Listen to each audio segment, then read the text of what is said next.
Hi everyone, today we'll talk about how to fix or how to solve the problem of keeps closing on the application of Facebook. Here we go to settings. In this page we go to apps, default apps, app settings.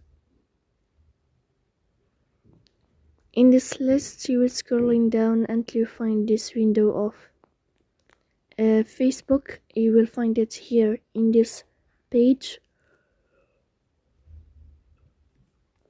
Then this page of app info, we click on first stop and you will click OK. Here you will enter to the window of storage. Then you can click on clear cache, but be attention, don't click clear data because that can delete your account. Then you will go to Play Store. You will search about the application of Facebook, and then you can update your app, so please don't forget